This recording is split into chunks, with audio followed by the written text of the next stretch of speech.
takes us on to item 16, the annual delivery plan, which is going to the April meeting. So item 17 is the Department for Transport e-scooter hire trial in Harlow. I'm sure this will be a brief item. Councillor Gunn, I think you are proposing. Councillor Pearce, I think you are seconding. Councillor Gunn. Thank you, Chair.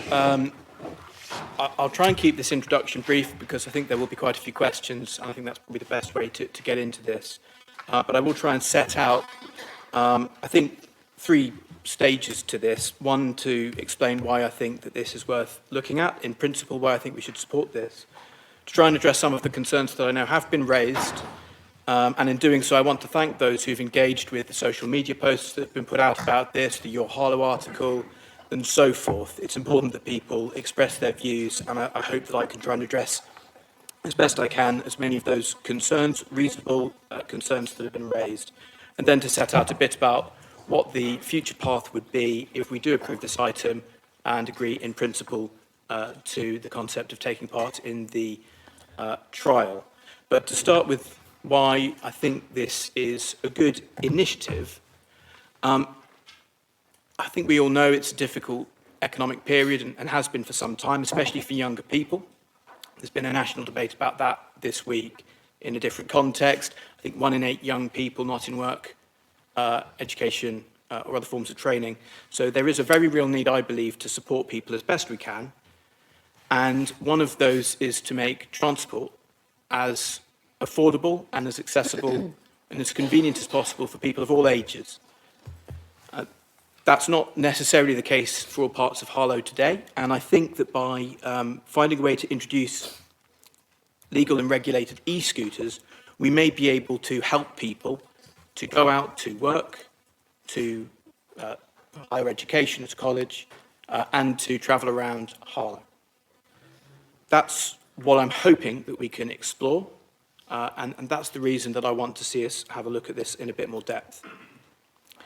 There have been a number of concerns raised, and I entirely understand that. E-scooters are not perfect. There are around our town and around the country more and more privately owned e-scooters which are illegal to use currently. The only legal e-scooters to use are ones that are part of the DFT, the Department for Transport trial, with a number of trials taking place across the country that have been ongoing in some places for approaching 5 years now. There are concerns about how fast e-scooters go. Illegally owned e-scooters have no speed limit. They go as fast as they can go and as fast as the driver on them is willing to go. If we were to pursue the e-scooter trial, we could have e-scooters in Harlow that are legal to use and that have a top speed, which in Essex is 12.5 miles per hour, comparable to a casual cyclist, and also with the opportunity to reduce those speeds in specific locations controlled by geofencing, where we think that there's a particularly high risk of coming into contact with pedestrians and where we want to have that extra level of control. Through that geofencing technology, we can also prevent e-scooters from entering into places like our town centre, other shopping areas such as Butch Fair, the Stowe, Old Harlow High Street, or frankly anywhere that we think e-scooters should be prohibited from going. I understand that geofencing is pretty accurate nowadays to around about a metre in the best case scenarios, with improvements coming along all the time. But it's important that we're realistic about those limitations. People have asked about helmets. We strongly recommend them. The current law means we can't mandate them, but we do need to trust people who would take part in this trial to look after their own safety as well as those around them. People have asked whether this is a waste of Harlow taxpayers' money. Well, it's not, we wouldn't be paying for it. The only resource burden on us would be officer time dealing with Essex County Council, the operator, and making sure that we're using the data from the trial to inform whether we wish to stay with it and how we might wish to change it over time. The funding for it would come from Essex County Council and primarily from whoever they appoint as their operator. E-scooters would be insured, and the operator would have the liability, including for any associated costs, such as vandalism. I've been quite candid with the current operator that that is an issue they need to be aware of. This would also be something we'd be looking to do with a phased introduction. There wouldn't be hundreds of e-scooters from day one. If we proceeded with this, it would be introduced carefully, and we'd be looking at the data before agreeing to rolling it out further. And this is a point I'll refer to probably at several points. If at any point it's clear it's not working, we'll pull out of it, we'll stop. If we agree in principle but can't agree in practice, we won't take part. If we agree in practice and then find that there is something that we're not happy with, that we cannot resolve, we have a way of exiting the scheme. There are penalties in place for inappropriate behaviour, which of course is not the case for anyone driving an e-scooter that is not legal and is not part of the scheme. I've had good conversations with the current operator around this, and there is a sort of first strike is okay kind of thing, trying to encourage compliance, after which they do issue fines and can, in the worst cases, ban people from using them. So there are robust, or potentially robust, penalties available. There are concerns from pedestrians, from other people who use our pavements and our cycle paths and so forth, and it's very important, I think, that those are heard. I very much welcome that last year we set up in Harlow the Disability Forum. There are concerns from disabled groups about the e-scooter trials that have been rolled out. I've had assurances from Essex County Council that they regularly engage with groups across the county, and I offer the same assurance that any group that considers themselves vulnerable from e-scooters, their concerns, they should be put forwards. We will listen to them and we will take them on board in this process. This has to work for people who might use these e-scooters, but that can't be at others' expense. There is a big debate about the safety of e-scooters in general, and I don't pretend that if we take part in this trial that it would be a silver bullet, because there is an entirely separate, in my view, but related discussion about the enforcement of illegal e-scooters. I think we all know from our own experience around town, I've certainly seen, I believe, an increase in the use of private e-scooters around town. The message from me today is that these are illegal and you shouldn't be using them, but in practice, how do we respond to that? How do we respond to the legitimate safety concerns about those? That, I submit, is a slightly separate debate, but I do believe that one of the potential answers, and this is why the Department for Transport is running trials across the country, including in other districts around Essex, is to find out whether this regulated approach is a way to enable people to use e-scooters in a way that is safe, legal and regulated. I appreciate this is controversial. I welcome questions. I welcome alternative views. It's important that if we proceed with this, we do in an informed way that's considered the detail, considered the drawbacks, but also bearing in mind the potential upsides. And I'll refer back to that at the end. Just to explain, if we do agree this in principle, it is in principle at this stage only. It doesn't commit us to putting e-scooters on our streets. The next stage would be to form a project working group. Harlow Council would be part of that alongside others, such as Essex County Council, the operators. And that would be, to my mind, a very detailed, estate by estate, street by street view of where this trial might operate in Harlow and where it might not. Under the terms of the trial, it would be impossible for e-scooters to go on any road that's faster than 30 miles per hour. I think we all understand why. That would be sensible. But we would also have the flexibility to prohibit, through geofencing, e-scooters going on other roads, including roads that are 30 miles per hour, where we just don't think that's right and safe. And we would have to come up with a careful view on an estate-by-estate basis on how this scheme would operate. So it would be a detailed process, and I hold open the possibility that at the end of that process, we might decide the details are not right, and it's not right to proceed. I hope that we won't get to that point. I'd be going into this with the view that this could work, and to find a way to make it work if we can. And I will come to a close, Chair, just by going back to why I think this is something to explore. It's difficult for people who can afford a car to get around Harlow sometimes, and it's extremely difficult for those who can't, who don't have access to that form of transport. We've got so much great locations around Harlow, for whatever reason, whether it's work at the Pinnacles or other employment sites around the town. We've got great connections via our rail stations to London, the financial capital of the world, to Cambridge, medical capital of the world, I guess, in terms of research at the university, there to Stansted Airport, but not all parts of Harlow. find it easy or cheap to get to the train station to commute for work. We've got fantastic cultural assets, Pondon Mill, Gibbard Garden, and so many other locations where I would want Harlow residents and anyone visiting our town to be able to get there. If we can create new ways to safely travel, affordably and conveniently, I think that's something worth exploring. And in principle, that's what I seek support for tonight. There will be questions, and I look forward to them now. Thank you. Very good, thank you. Councillor Pearce, anything you want to add? So, I support this. We discussed an exciting opportunity for Harlow to participate in the DFT e-scooter trial in collaboration with Essex County Council. This initiative could provide a sustainable and affordable modem of transport solution for our residents, aligning with our long-term vision for a cleaner, more efficient mobility in Harlow. However, while I support the pilot, we must listen to our residents and ensure that safety regulations and community concerns are fully considered. Why I support this trial is, one, that the legal controlled environment. E-scooters remain illegal in the UK outside of the DFT trials. By participating, we ensure that any use within Harlow is properly regulated and monitored for safety.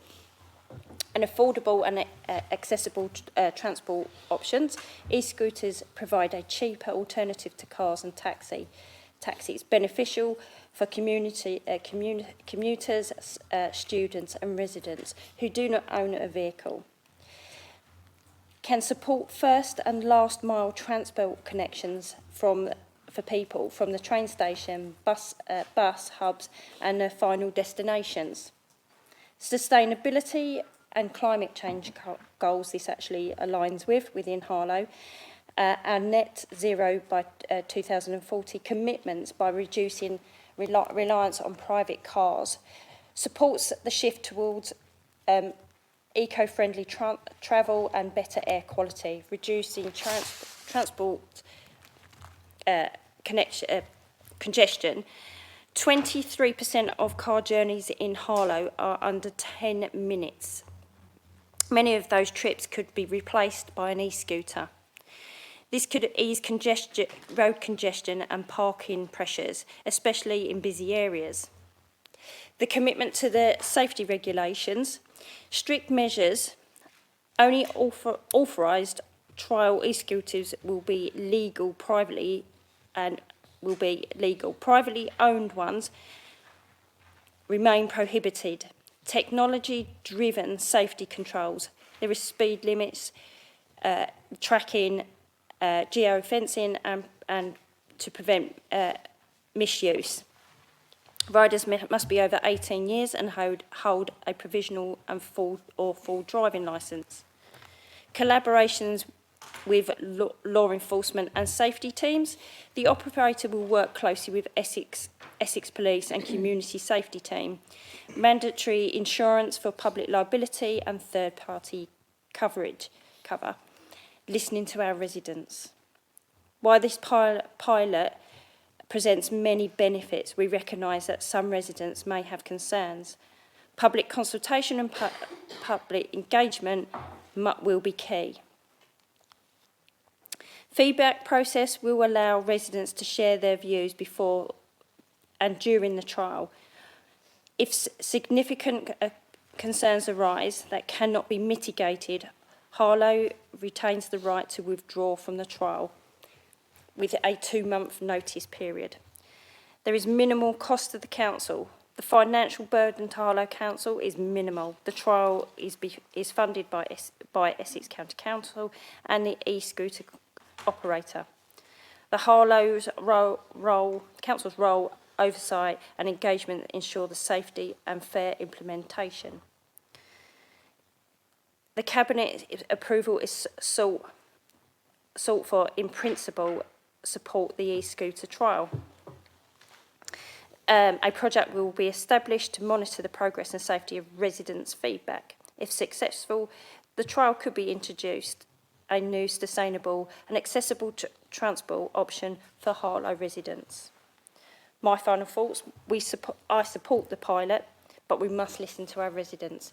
We must balance innovation with responsibility, ensuring safety, sustainability and public trust remain at the core of this decision. This is not a commitment to a permanent scheme. It is a carefully controlled trial to explore new transport options for Harlow. I encourage my colleagues to support these steps forward while remaining vigilant and addressing community concerns. Excellent, thank you very much. I think those two lengthy introductions very helpful. I think the only thing I would draw out just before we come to questions, what the Cabinet are being asked to approve is essentially an in principle to move forward to hammer out the details of whether to go forward with this or not. If we approve this tonight, e-scooters will not turn up tomorrow. That is very important to make clear. Councillor Ellis first, then we'll move around. Thank you to Councillor Gunn and Councillor Pearce for those introductions. As Councillor Gunn will know, I had my reservations about this, but I do appreciate all the explanations given because they have given me a lot of reassurances on the things that I was concerned about. And I do appreciate the difference between the unregulated private use of e-scooters and the different sort of landscape that we would have with regulated use through this scheme. I just had a couple of questions on the geofencing. First, is the locations for geofencing not just on the roads, but I think something that's been discussed is that they wouldn't be allowed in pedestrianised areas such as the town centre, the Stowe, etc. Is that something that with consultation residents would be able to feed into, i.e. if there are areas in their local communities where they think they would be inappropriate, is that something that is sort of already set or that will be sort of expanded on and growing before we would agree to the scheme? And the second question was just a bit more about how does that work? In my head, I'm kind of imagining it like a supermarket trolley when you try and take it out the car park. Is it a similar thing? Do they just sort of cut off when they go somewhere that they are technically not allowed? Thank you, Councillor Ellis, and I think there's a few themes in there that I'd like to answer as well as the specifics, and one is about having reservations. I didn't go into this thinking this was a slam dunk. I needed to be persuaded a bit and to go through the detail, and I am where I am today, and I hope that this debate might help with colleagues around this Cabinet and Council table, but also with residents as they see us go through the detail too. I like the question about the supermarket trolley. I've never tried to nick a supermarket trolley. I'm sure that Councillor Ellis hasn't, but we understand the concept. I think that the technology is different. Supermarket trolleys, I think, are more about magnets and so forth, and predate GPS being widely available. My understanding is that geofencing is GPS satellites. There are some quite amusing articles from 2021 when this was introduced in central London around Canary Wharf because of the skyscrapers they've got there. It did fiddle with the GPS, so you had some quite odd, abrupt moments when e-scooters would stop there. I don't think we've got any sufficiently tall buildings that would be a major concern in Harlow, but there will be probably very hyper-local challenges maybe around trees that overhang cycle tracks. That's the kind of thing that I would want to get into the detail on. To make sure that there won't be any abrupt cutouts, that people can have a smooth ride where they're supposed to, and that they will not have a smooth ride where they're not allowed to, that they will be prevented from getting to areas we do not think are safe or appropriate for e-scooters to go. She asks an essential question about consultation with residents, and there have been some questions put by various people about consultation. This item is being brought forward in the same way that any other item would be brought forward to Cabinet. I mean, the last meeting we debated and approved a £244 million record budget with the same level of consultation that we're going to give to this. And what I mean by that is, if residents have a concern, please express it. Contact me directly. Contact your local ward councillor. If you are worried about what is going to happen in your street, or if you think that you could benefit from this scheme but want to make sure that the route you envisage using is going to be available, raise it with your local councillor. They can raise it with me as appropriate, and use the democratic facilities available in Harlow Council to put your view across. Now is the time to engage with this, and we will be listening to residents who have questions, concerns, but also those who want to see this available for themselves. Thank you. Just one more question. There might be so it's a public sort of safety aspect to it. If we're going to be encouraging more residents to use the cycle tracks, etc., I would just reflect that I personally don't walk alone down the cycle tracks in Harlow, and I definitely overuse my car, or your car, Councillor Gunn, and I'm guilty of that. But I would personally, at this moment, not necessarily feel comfortable using an e-scooter on my own down the cycle tracks for safety reasons. Is this something that you'll be, if we're encouraging more residents to do that, is this something that you'll be picking up with other colleagues in the Cabinet and teams in the Council to make sure that our cycle tracks are as safe as possible and well our town? I know there's a lot of work going on that already, but I just mean specifically in relation to this scheme, it might be something to think about if you do want to encourage residents, particularly women in the town, to use them and use them on our cycle tracks. That's an incredibly important point. I think we all know from the resident survey that this council did a couple of years ago that feelings of public safety around Harlow are not where we like them to be, particularly, I think, for women. And that could affect people going out, whether that's to work with a late shift or whatever it is. So I think there's a really important opportunity there, but it does have to be one that we think very carefully through. If I can refer actually to the £2 million that was put on the cycle track between Nettleswell Orchard, essentially the north end of the town centre, and the Pinnacles. That work was completed earlier this year, running past the hospital, Princess Alexandra. That not only improved the surface, but also the lighting of that cycle track. I think I can speak on behalf of the leader in this administration when I say that improving our cycle track network, regardless of this trial, is a very high priority. We are and have secured investment to it that should give all people in Harlow, particularly people who might feel vulnerable walking alone at night, assurance that we are putting that investment in to make our cycle network safe in every possible way. There's so much work that needs to be done, as Councillor Ellis is aware, and others. Councillor Shears, I know, takes a strong interest in this, for example. There's so much work to do to improve the feeling of safety and the actual safety of women around our town. Just to add very specifically on cycle tracks, you will have seen, of course, not only those routes that are being fully rebuilt already. Refer all members to our LC WIP, which sets out a fantastic plan to rebuild the whole network. But as part of those routes that we are already rebuilding, have already rebuilt to a fantastic standard, you will note not only are they better lit, there is a significant reduction in the amount of vegetation around them, and there is CCTV being put into them. To that purpose. So I think we are coming good on commitments that we have made. Councillor Leppard, and we shall move around. Thank you, Leader. I've never examined these e-scooters that closely. So as we're trying to encourage people to use them, do they have lights on them at all? I know bicycles are meant to have lights at night, but do e-scooters? I can't recall seeing any. So that would be a factor. They do? Okay. So it was an open question, wasn't it? Thank you. There are lights on our microphones as well. There will be lights on these units, and there will be other safety features. For example, wider tyres. These e-scooters would be to a standard specified by the government. So in many ways, they would be safer for the user, but also for others using getting around our town, pedestrians. But they would have lights on them, yes. Is that for e-scooters, or is it that just for these ones?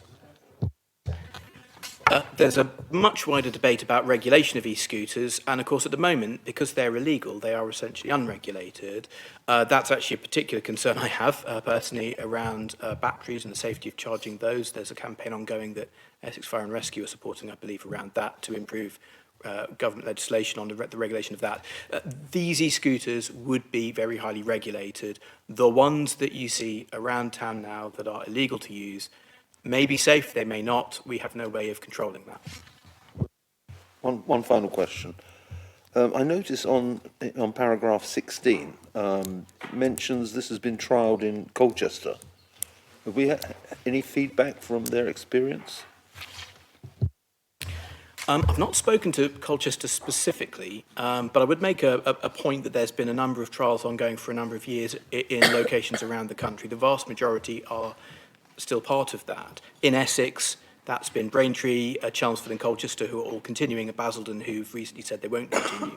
So the majority in Essex and the vast majority across the country have decided to continue with the trial. Indeed, the leader of Chelmsford Council, I think, was on the radio this morning, asking really for more clarity from the government on how long these trials will continue until they decide on a way forward. So I think there are some concerns with the trial process, and it's certainly not worked perfectly everywhere. But there is an appetite, I think, to get some clarity from those that have been part of this trial for 5 years on what the long term is. Thank you. Just to add very quickly on the regulation point is the stated government policy is that at some point in the future these will become legal to use. And lots of the concerns, as Councillor Gunn and Peirce addressed, that are raised with the existing position. There are e-scooters currently riding through the town centre that don't have lights on. That would be impossible under this scheme, etc., etc. But if the position of the government is to legalise the use of e-scooters, I think most people would make the case it's far better that Harlow is in a position where there's a regularised and regulated approach to doing so. Councillor Griggs. Thank you. By and large, I'd firstly like to sort of associate myself with the comments, most of the comments made by Councillor Ellis, although Councillor Gunn's never offered me the use of his car. Yet. I've got a number of reservations over this, not least because I'm one of the people in the town that have been mown down by one of the lunatics on the unregulated ones. And the key to this is clearly going to be regulation and how that works. So my first question really is around the geofences, which will be vital to ensure that they're not able to enter places we don't want them to be and to be a damn nuisance. Have you had any experience or presentations on the effectiveness of the geofences? And I ask the question coming from a background of having used geofences a lot on plant equipment that it's put on to stop it being stolen. And my most recent experience of that would be a couple of years ago now, granted, so the technology may have moved on, but that was pretty hopeless because the first piece that was stolen, or one of the last pieces that was stolen before I left that employ, left Harlow and wasn't tracked until it launched itself into Felixstowe, ready to be loaded on a container and taken out of the country. So that geofence had clearly not worked. So do you have confidence in the geofence technology would be my first question. Thank you, and I'm very sorry to hear that Councillor Griggs has been involved in a collision with an illegal, unregulated e-scooter, and it's that kind of thing that, whichever way we go about it, we need to try and protect people from. I've had a presentation on this. I can't speak with absolute confidence on how well the geofencing really works in practice. It's not a concern that does get raised in my experience from those places that have experienced the trials. If they were easy to steal, I think the operators would have a problem. These are quite high spec kits with powerful batteries in them. So the answer is that I have no reason to have any concerns, but it is something that I will take on board and see if I can get more clarification on. And I'd encourage Councillor Griggs, if we do progress to the project working group stage, to ensure that his interest in this is raised. He has my assurance I'll do that, but I'm sure he'll want to continue to take an interest. Again, just very quickly on that point, and I think one of the points you made in your introduction about e-scooters being able to use some roads. One of the conversation, and to your point about people in the town centre and unregulated ones, we obviously in the town centre particularly, but all neighbourhood centres, have a challenge with bikes in the same way. Bikes can use roads, and I don't think there is a great argument about banning the bike for that purpose, and I don't think it's dissimilar to the comments that Councillor Gunn just made. But Councillor Griggs. Just as a clarification, I'm not concerned about them being stolen. I'd be quite delighted if somebody stole them and we never saw the bloody things again ever. It was more about the effectiveness of the geofences preventing them entering zones. Thank you. So the information I've received is that the advances in the geofencing technology means that these are in ideal conditions. You can control where they go to roughly about 1 metre in the best case scenarios. That's not going to be the case in every single segment of the whole country, but they do. The best information I have is that they do work well, and that you can be very precise down to about 1 metre on where they go. Whether that's accurate, that's the information I've received. Of course, we'll be wanting to probe that if we proceed. Thank you. I note the information, the detail there that you need to be over 18 to use one, to have a driving licence. What is to prevent somebody that meets those criteria starting one of them up and handing it over to somebody else to use that doesn't meet those criteria? That is an interesting question to which I have to say I do not have a full answer. I suppose it is possible, and it would be something that the operator would need to be alerted to and would need to take action on. The role of the council would be to ensure that the operator, if those concerns are raised, does respond to them properly and applies appropriate penalties. I can't tell you what the penalty would be for that because I haven't asked the question, but I will be reviewing all these questions after the meeting. And that's one I will be keen to put to Essex County Council as they seek to procure a new operator. And of course, it's totally understand the point. Exactly. Well, I suppose you take on liability when you put your ID to it, but also there is nothing physically to stop a 16-year-old driving a car that someone starts for them to the same effect. Well, that all plays to my opening point that to have credibility and acceptance by our residents, the enforcement and the effectiveness of any form of enforcement that applies to these is absolute, has to be the number one. Given that the problem, the blight of unregulated ones, which are currently, the enforcement of those, there was a period of time. And these are obviously, a relatively new innovation. But I recall when these first started coming about around the town centres, the police took a great delight in cornering people, taking them off and taking them away to be crushed. That clearly is not happening on anything like the same scale now.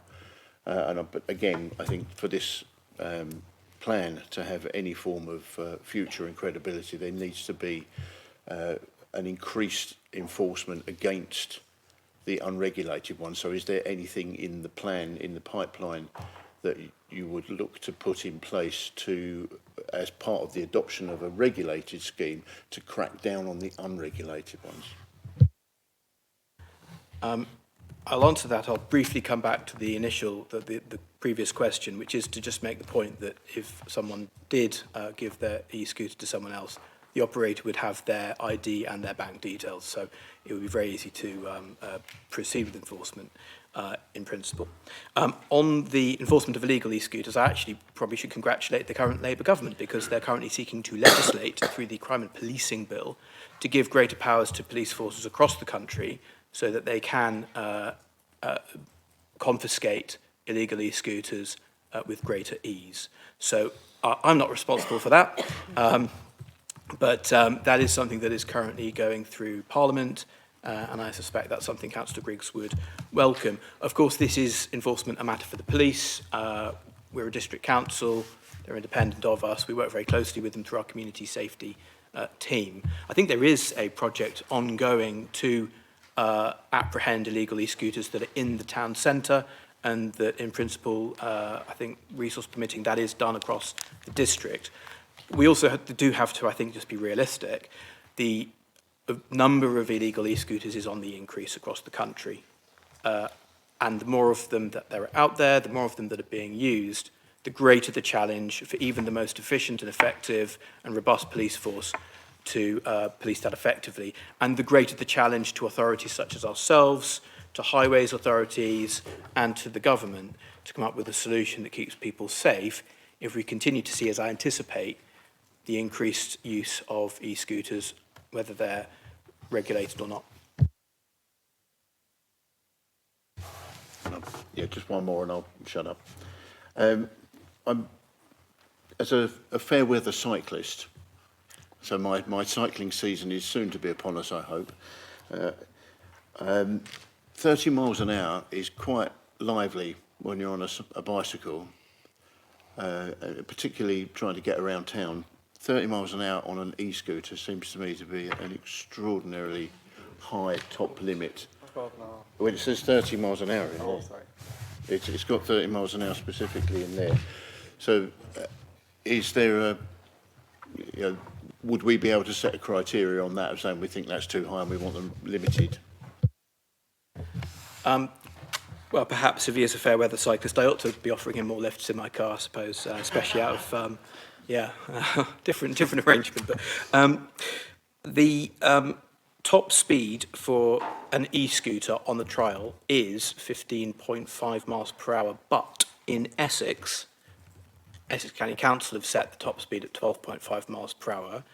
I used to be a cyclist, and I think I could have gone a bit faster than that once upon a time. Whether I could do that now, I'm not sure. But the fastest that an e-scooter in Harlow on this trial, if we proceed, would go is 12.5 miles per hour.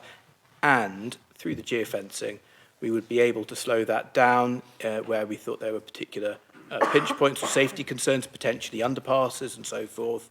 And of course, through geofencing, we could slow it down to 0 miles per hour to stop it from going places we don't want it to go. So 30 miles per hour, there may be an error in the report. I haven't seen that. 12.5 miles per hour is the top speed for these e-scooters across the county.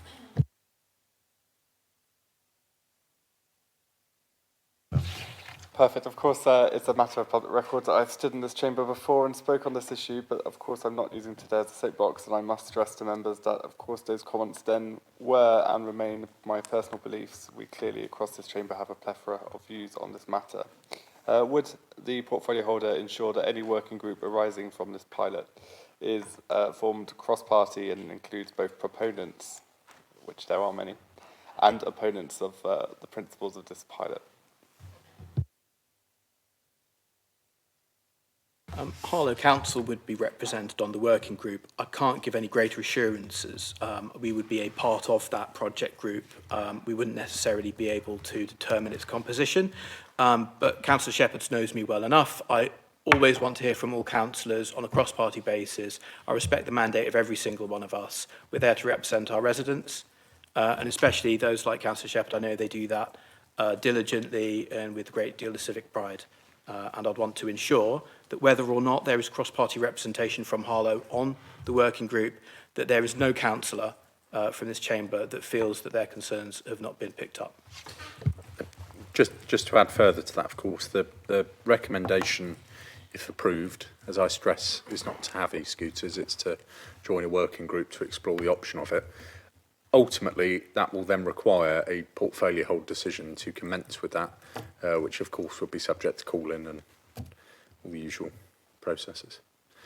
Councillor Durkin, you have waited valiantly. Thank you very much. And I repeat what you've been saying is all you're asking from the Cabinet is to agree whether or not they want to set up the process to enable a trial to take place. And to help, I also think, wouldn't it be helpful if we ask the scrutiny panel to oversee how the council is managing and dealing with that situation, because that's already cross-party anyway, and that they can call in whoever the person is. So that was a question that I hope you'll agree with. Can I just ask a couple of questions? Why is it that Harlow's been so late in the invitation to take part in the trial when seriously other towns and cities have done this over a period of time with success? Why are we at the back of the queue rather than the front of the queue? Can I also ask, will we then have to take, if we do move forward, will we have to change local legislation? Because at the moment, these bikes are not allowed access into the town centre, or bikes or even alcohol are, which is another problem with the Playhouse Quarter.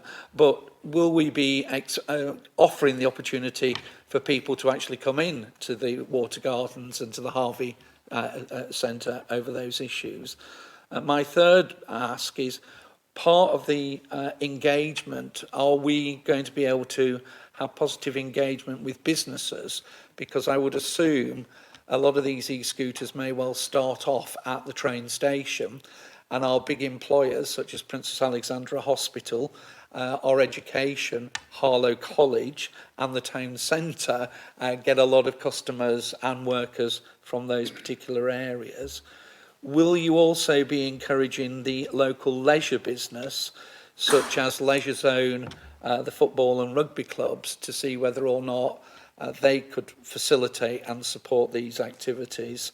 And of course, our pride is our enterprise zone, I hope that you will be able to engage with them. So we have got a comprehensive, wide structure up and including the general public. So I was wondering if you could just give me some reassurances on that. And are there any scooters that are made for two?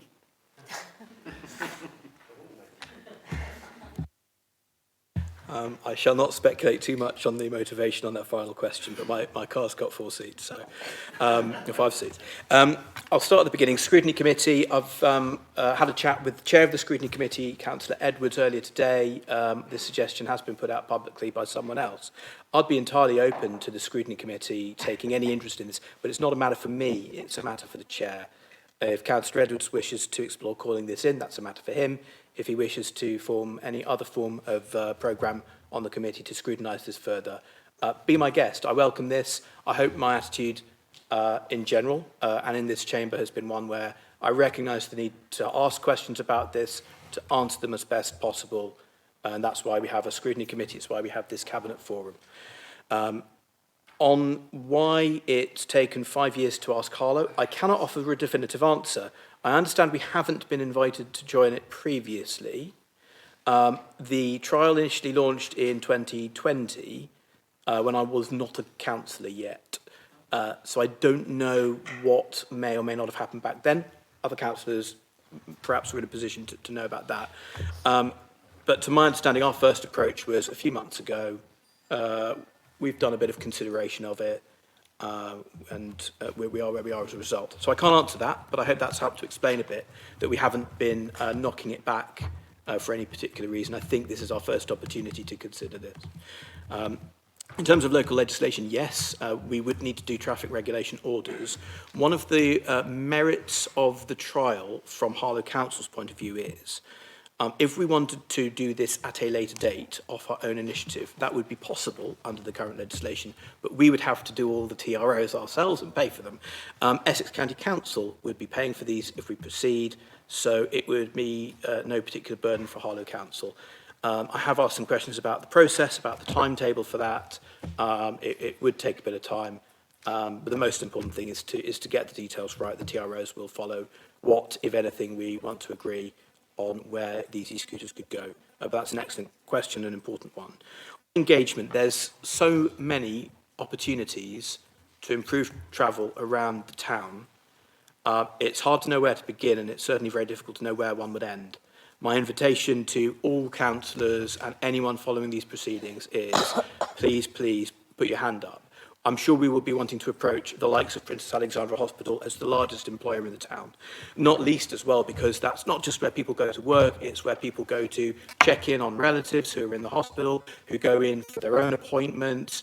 I'm sure there are scenarios where you wouldn't want to take an e-scooter to get to the hospital, back of the ambulance sometimes, but it's a very important place for people to travel to within the town, and there's great potential for nurses, for patients, for all sorts of people to travel there better. Indeed, I don't mean to talk about other districts particularly, but I understand in Basildon Hospital there had been a good pattern of staff there using these scooters there to commute into work.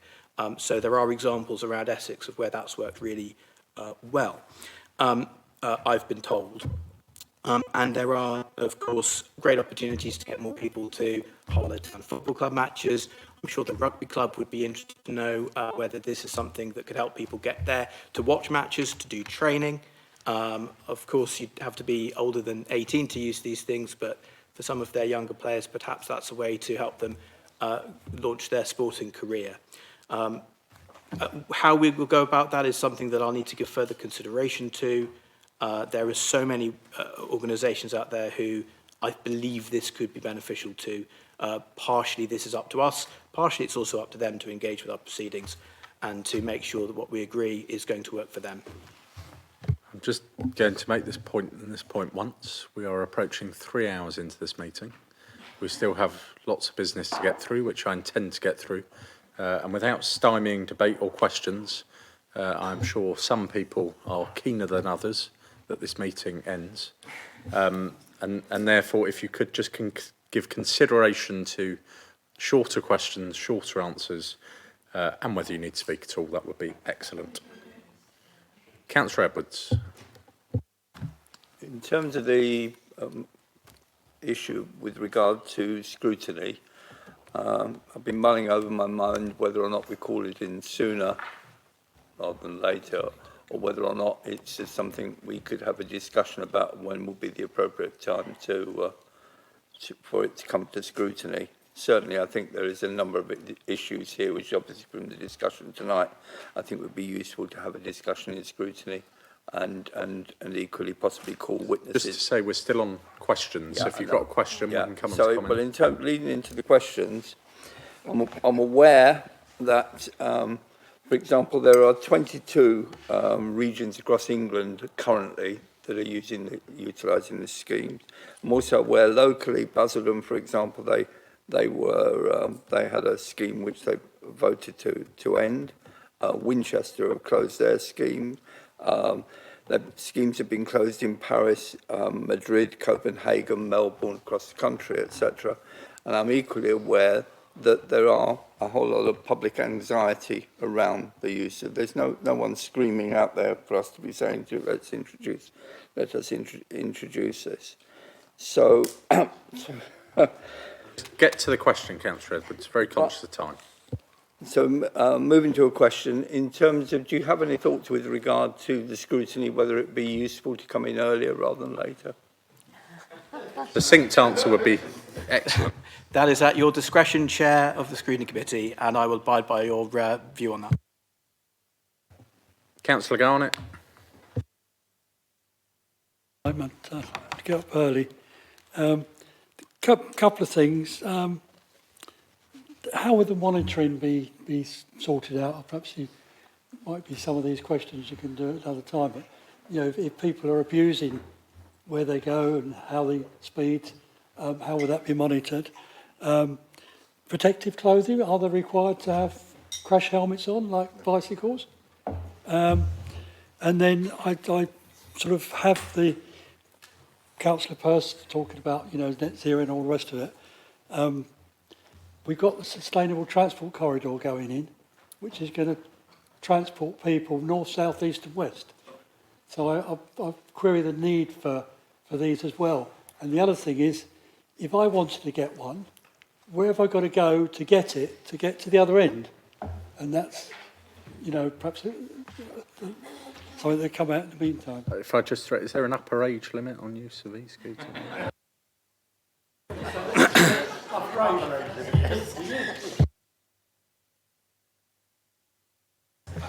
Shall I answer that as best I can? So the fundamental point to make about monitoring is that we can monitor them. E-scooters that are privately owned and legally used, we cannot monitor at all, except insofar as the police catch people using them and take action. With these, we will know where they are used through GPS monitoring. We will have the bank details and the driver's license details of the people using them, and the operator will be using that, apart from anything else, for their own commercial benefit, to find out where people are using them so that they can try and get them into the locations where there is high take-up as opposed to low take-up. So, for example, it might be that you want a lot of them ready to go at the town station for when a train comes in so that people can get straight onto them, for example, and if there's not enough there, they'll use the data to monitor that and they'd want to put more in. This is all stuff that we would need to get into with them as part of the project working group. On protective clothing, legally, these are the same as cars. There's no way of forcing someone driving a car to wear a helmet. That might sound slightly odd, but that is the legal position. We can't enforce helmet wearing. I think there'd be a strong appetite to do so for many people, but the law currently means that this cannot be mandated. But we'd obviously encourage people to wear them and to use e-scooters responsibly. On the sustainable transport corridors, work is going ahead on one currently. This scheme, this trial, if things proceed at pace, could be up and running later this summer and would run until May next year. So that's pretty short term. Some of the sustainable transport corridors won't be available for a matter of years, potentially longer. And for some people, it may be more convenient to take the sustainable transport route, whatever that is. Others may prefer the e-scooter, and this is a big thing for me, is that gives people choice. And I want to see people given choice, whether that's to drive a car, to walk, to cycle. If we give people the opportunity to use an e-scooter, many people won't choose to do it, other people will. I believe in choice. I believe in giving people that responsibility fundamentally, and that's partially driven my thinking on this. Just to add very quickly on the point that lots of people are concerned about is these being scattered all over the place, understandably so. Wouldn't it be fantastic if they could be docked like a Boris bike, but accepting that isn't the case. One of the things the report details is the requirement of the operator to literally drive around and collect them and put them to where they're needed. Anyway, short answer, short questions. Councillor Carter. Thank you. First of all, I'd like to say I'm in favour of this trial. It's not because I like e-bikes, it's because the e-bike situation in Harlow at the moment is out of control. The e-bikes are driving on the pavement, on the cycle paths, round the water gardens in the town centre, etc., etc. One of our councillors a few years ago, an elderly lady, was hit by one of these and she was not seriously injured, but she was injured. I've had a few misses with them. A lot of them, they drive off the pavement, onto the cycle path, off the cycle path, onto the pavement, etc., etc. These bikes say that they're going to not be allowed on the pavements, they will be allowed on the cycle paths and on roads under 30 mile an hour.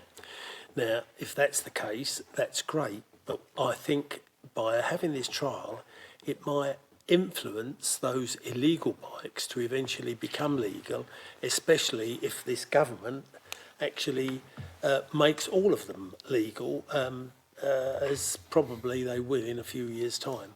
So it might well get the illegal bikes off the road and have these legal bikes or these legal scooters in a better place.